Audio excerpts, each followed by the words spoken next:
Shalom saudara-saudara sekalian, puji Tuhan, senang sekali pagi ini bisa bersama-sama saudara-saudara dan menikmati, mengalami hadirat Tuhan, kehadiran Tuhan dengan pujian, kesaksian, dan dengan firman Tuhan. Mari kita berdoa, mohon berkat Tuhan di atas firman-Nya pada pagi ini. Kami datang menghampiri hadirat-Mu Tuhan. Kami akan mendengarkan sebagian daripada firman Tuhan.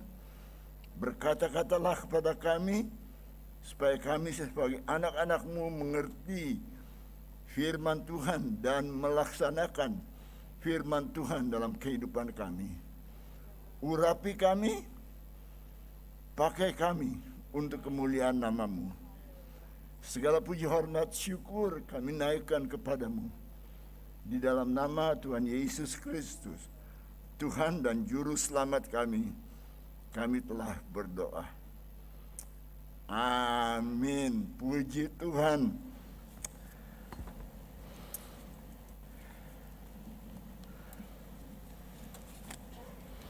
Memang kebaktian pagi bagi saya kadang-kadang sulit sekali karena saya tidur jam 11 paling cepat ya.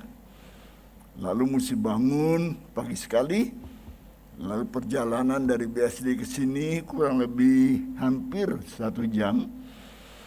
Tapi puji Tuhan, pagi ini saya bisa menikmati kehadiran Tuhan bersama-sama saudara-saudara, berada dalam rumah Tuhan, di mana Tuhan hadir dan Tuhan akan berkarya di tengah-tengah kita. Terima kasih Pak Dirman buat kesempatan ini.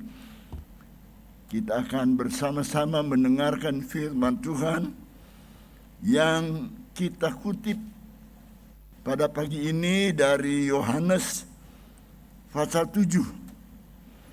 Yohanes pasal 7 ayat 37 sampai ayat 46. Yohanes 7 37 sampai ayat 46.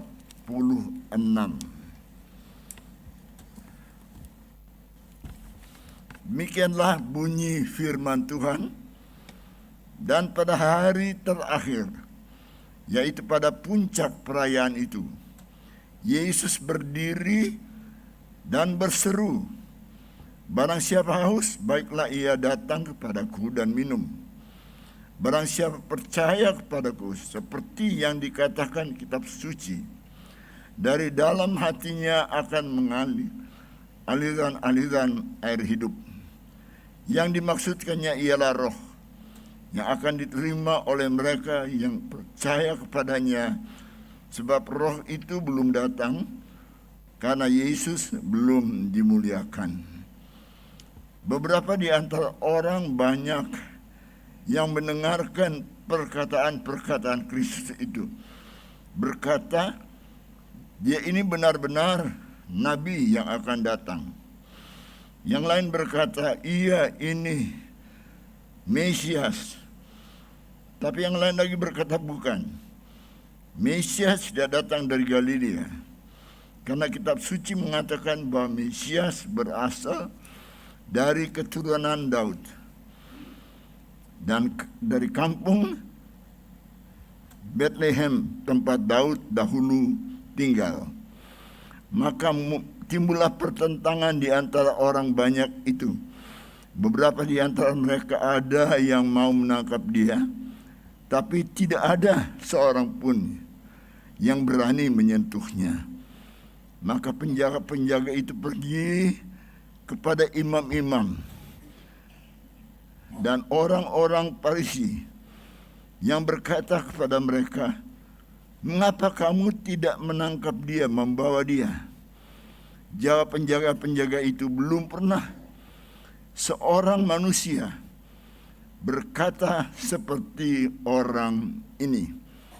Belum pernah seorang manusia berkata seperti orang ini. Puji Tuhan. Dimanapun Yesus pergi mengajar dan berkhotbah, selalu terjadi pertentangan di antara yang mendengarkan ajaran atau firman-Nya. Dan saudara-saudara, sebagian dari mereka yang mendengar itu menolak perkataan-perkataan Kristus. Sebagian lagi meragukan perkataan-perkataan Kristus. Tapi sebagian lagi menerima perkataan-perkataan Kristus tersebut. Saudara-saudara, orang yang mendengarkan khotbah atau pelajaran dari firman Tuhan dari Kristus tidak akan bisa netral. Mereka harus mempunyai keyakinan akan firman, perkataan yang diajarkan oleh Tuhan itu. Dan memang sebagian orang menolak, sebagian orang meragu-ragukan, tapi sebagian orang menerima firman Tuhan itu. Di dalam firman yang baru saja kita baca, ada juga pertentangan-pertentangan dan pendapat dari orang-orang yang mendengarkan firman Tuhan. Sebagian daripada mereka mengatakan bahwa ia adalah nabi. Dia adalah nabi karena ajarannya. Sebagian lagi mengatakan bahwa dia adalah Mesias, juru selamat yang dijanjikan dalam perjanjian lama. Sebagian daripada mereka menolak karena mereka percaya tidak mungkin seorang nabi seperti Yesus diakui, karena orang itu ada orang yang harusnya dilahirkan di daerah di mana Daud lahir dan berada pada waktu itu. Yang lebih menarik lagi dari cerita ini adalah bahwa imam-imam dan kepala-kepala di Bait Allah, tentara di Bait Allah, diminta untuk menangkap dia, tapi mereka tidak berani. Sehingga saudara-saudara, mereka mengatakan kepada orang-orang yang mau menangkap dia, mengatakan bahwa tidak bisa, karena belum pernah ada seorang manusia yang berkata-kata seperti orang ini.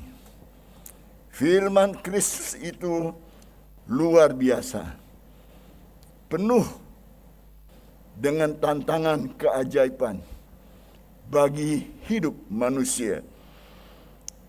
Bagaimana bayangkan orang-orang ini datang kepada pemimpin-pemimpin agama dan mengatakan bahwa mereka tidak bisa menangkap Yesus karena belum pernah ada orang berbicara seperti dia. Mereka takut kalau mereka meletakkan tangan ke atas Kristus, orang banyak akan nanti menganiaya atau menangkap mereka sendiri.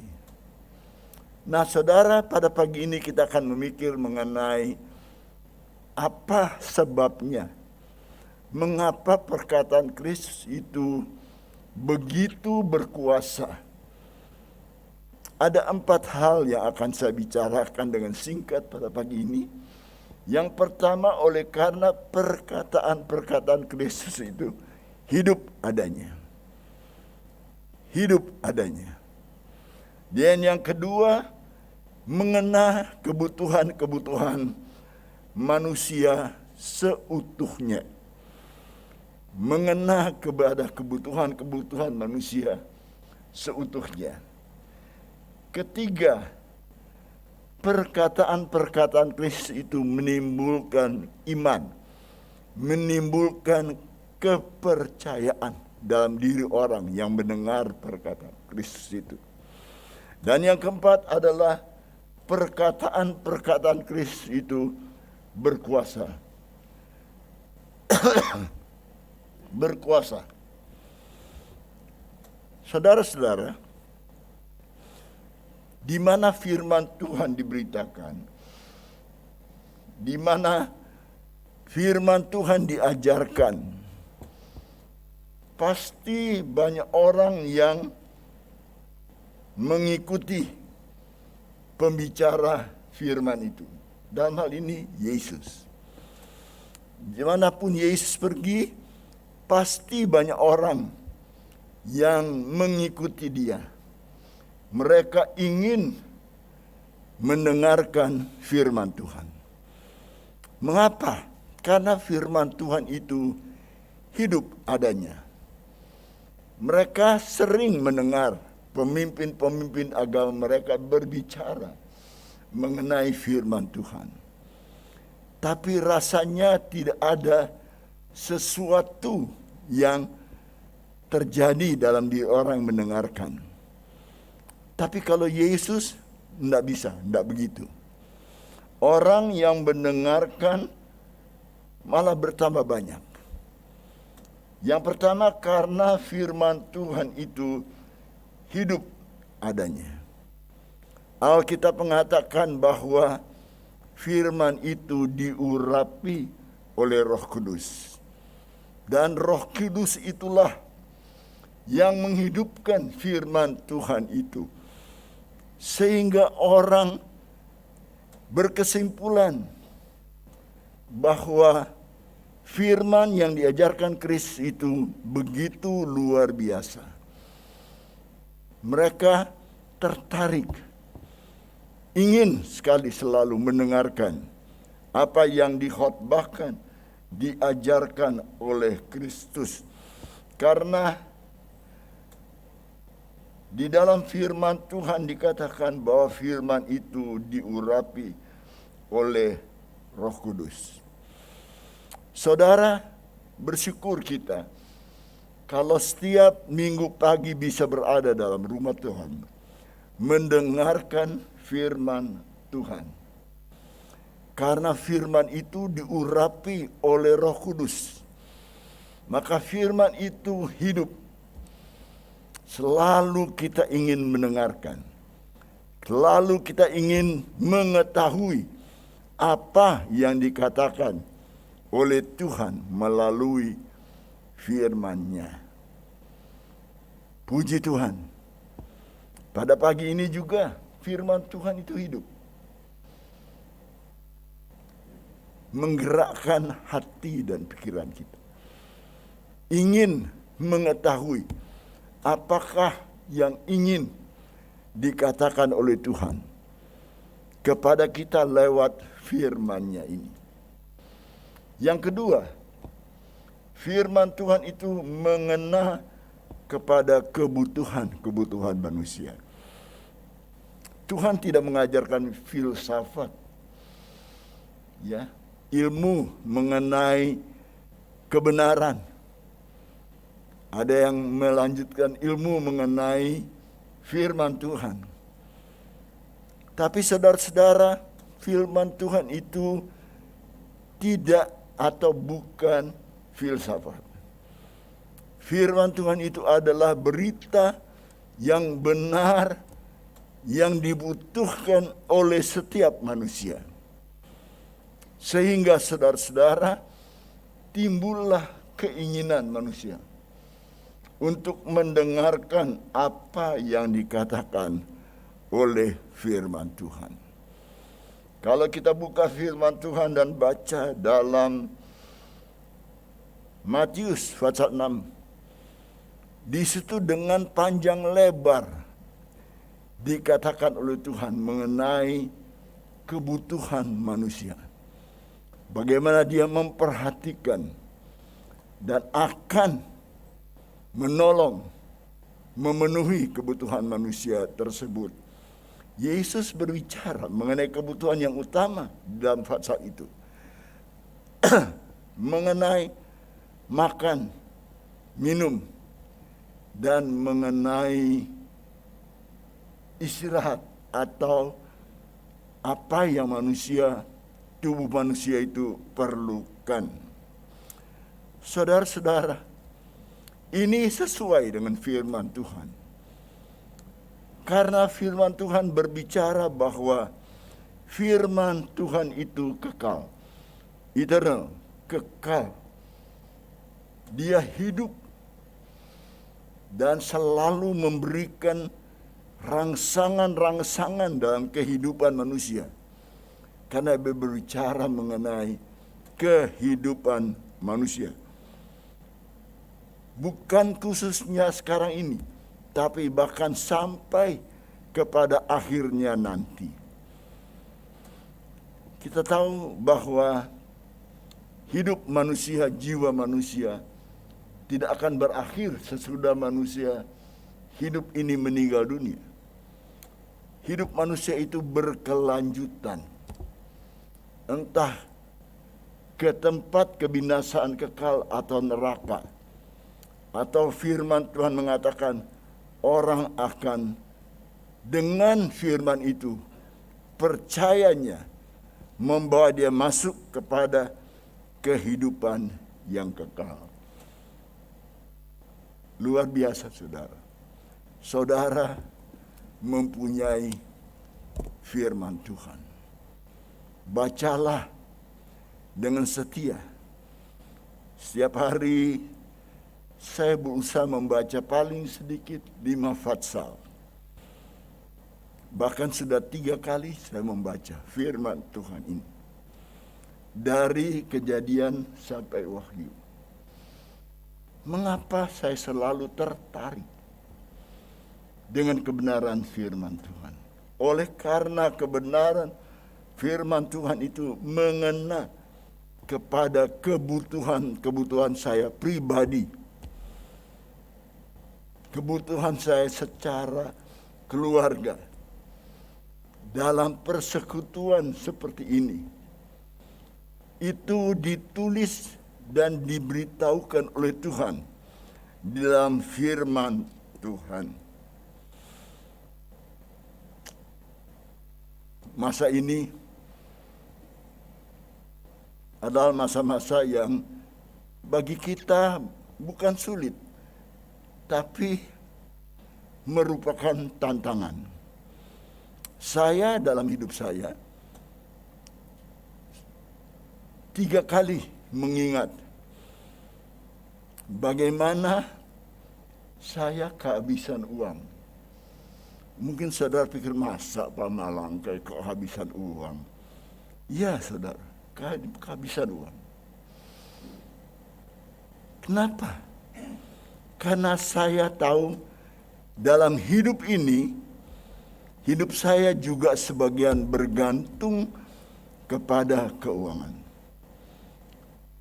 Tapi saudara, karena saya mengerti dan dengar firman Tuhan.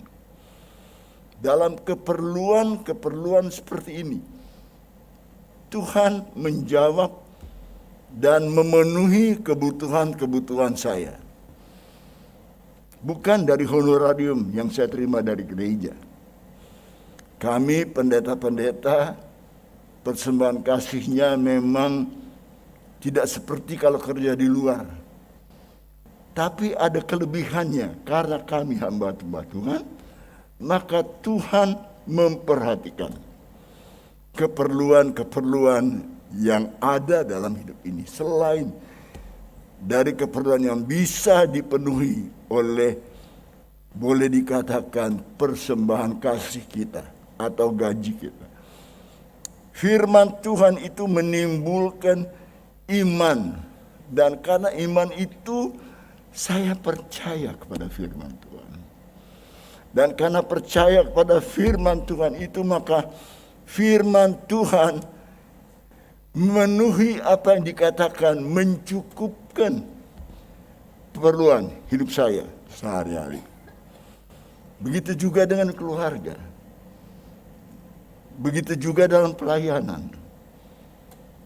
Saudara-saudara, saya harap kita sangat menghargai firman Tuhan dan rajinlah membaca dan menyelidiki firman. Ada beberapa kali dalam pengalaman hidup saya, pengalaman saya sepertinya tidak sesuai dengan firman Tuhan.